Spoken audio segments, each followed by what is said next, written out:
Quickly सारे important numbers और खबरें हर्षदा से जान ली जाएं। हर्षदा हाय, गुड मॉर्निंग। कौन कौन से स्टॉक्स से डाल? गुड मॉर्निंग आशीष। आज बैंकों पर नजरें रहेंगी क्योंकि वो एशिया में स्पेशली जापान के बैंक्स में अग्रेसिव कट्स देखने को मिले हैं। लेकिन भारत में जो सबसे इंपॉर्टेंट बैंक होगा वॉच करने के लिए वो स्टेट बैंक ऑफ इंडिया है।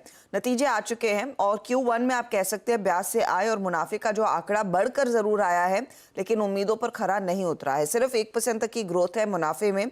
ये 17,035 करोड़ पर 17,132 करोड़ का अनुमान था, तो 100 करोड़ का मिस उधर। ब्याज से आय 5.5% बढ़कर आई है। 41,125 करोड़ 42,175 करोड़ का अनुमान था, तो वहां पर एक ज्यादा बड़ा मिस है। एसेट क्वालिटी में थोड़ा सा आपको सुधार जरूर दिखाई दे रहा होगा, लेकिन कंपनी ने जो अपनी बारीकियां समझाई हैं उसमें साफ दिख रहा है। एक तो ग्रॉस एडिशन टू एनपीए इस पर्टिकुलर क्वार्टर में 8,707 करोड़ पर आया है। स्लिपेजेस बढ़ गए हैं, फ्रेश स्लिपेजेस करीब 7,903 करोड़ के आसपास आए। हालांकि कंपनी कहती है Q1 में सीजनैलिटी का इंपैक्ट आता है। ईयर ऑन ईयर अगर आप गौर करेंगे तो स्लिपेज इतना बढ़ा नहीं है, लेकिन क्वार्टर ऑन क्वार्टर चिंताजनक इजाफा देखने को मिला है। मार्जिन्स की स्थिति अगर आप भापेंगे तो 3.35% के मार्जिन्स वर्सेस 3.47%, तो वहां पर कुछ कॉन्ट्रैक्शन देखने को मिला है। हालांकि कंपनी आश्वस्त करती दिखाई दी कि देखिए इस साल में करीब 14 से 16% तक की क्रेडिट ग्रोथ जरूर हासिल होगी। वैसे देखिए तो स्लिपेजेस और एसेट क्वालिटी को लेकर चिंता वापस उभर कर आ रही है SBI के केस में। अब आते हैं टाइटन पर। तो टाइटन का परफॉर्मेंस भी आप कह सकते हैं ओके है। यहाँ पर भी प्रॉफिट सिर्फ 1% बढ़ा है, 770 करोड़, अनुमान 785 करोड़ का था। रेवेन्यू 8% जरूर बढ़कर आया, 12,053 करोड़, लेकिन बाजार 12,250 करोड़ का अनुमान था। EBITDA लेवल पर 10% की ग्रोथ है, 1,211 करोड़, ये इनफैक्ट इन लाइन है। मार्जिन्स 10% के आसपास आते हुए दिखाई दिए हैं, वो इन लाइन है।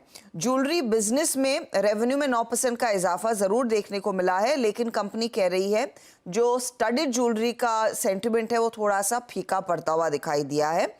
और ऑफ कोर्स गोल्ड में जो रैली देखने को मिली थी उससे भी डिमांड कुछ कम है।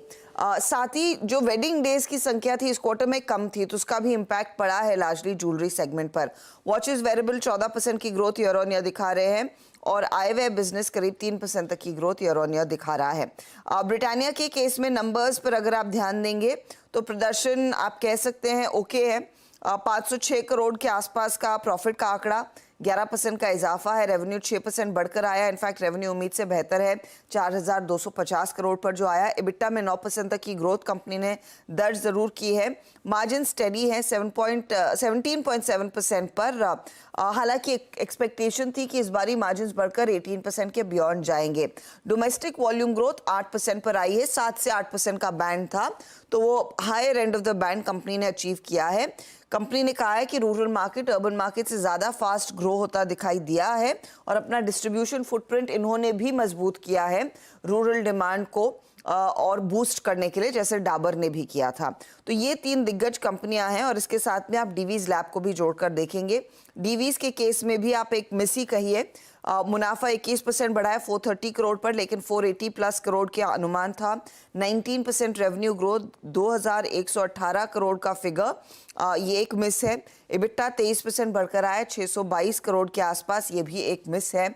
मार्जिन्स 29.4% के करीब आए हैं। LIC हाउसिंग के नंबर्स डिसेंट है, उम्मीद से बेहतर प्रदर्शन। बैंक ऑफ इंडिया का परफॉर्मेंस डिसेंट है, प्रॉफिट ब्याज से आय में इजाफा देखने को मिला है। तो ये कुछ की नंबर्स हैं जिस पर आज फोकस रहेगा।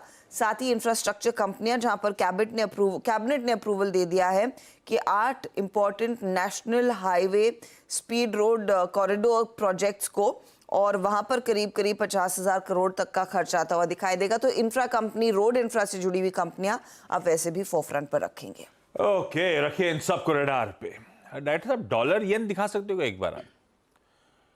ये सबकी दुनिया भर में नजरें हैं येन के एक्सचेंज रेट पे, क्योंकि वही अब मोड बिगाड़ेगा। अपन ने कुछ ही दिन पहले चर्चा करी थी जब 163 164 पहुंच गया था, और आज सुबह अभी देख रहा हूँ 145 के आसपास डॉलर येन का भाव। 144, मतलब इतने दिनों में 11-12% अप्रिशिएट कर गया येन। और करेगा। यही वो बहाना बन गया जॉब्स रिपोर्ट वगैरह, लेकिन ये अनवाइंडिंग यहाँ से ज्यादा हो रही है, ये सब मूड बिगाड़ रहा है। ये देखिए 145 पे आ गया। और इकोनॉमिक ट्रेंड आशीष ना एक बार ऐसा नहीं होता कि वन टाइम कर दिया मार्केट, थोड़ी ये आज 20% सर्किट लगा कल नीचे आए ना, वो ट्रेंड ऊपर चलता है, अभी 2-3 बार बढ़ाएंगे वो। फॉलो हो रहा है अभी। ब्रेक ले रहा हूँ, ब्रेक के उस पार इवेंट्स कैलेंडर और कमोडिटी स्ट्रेटेजी।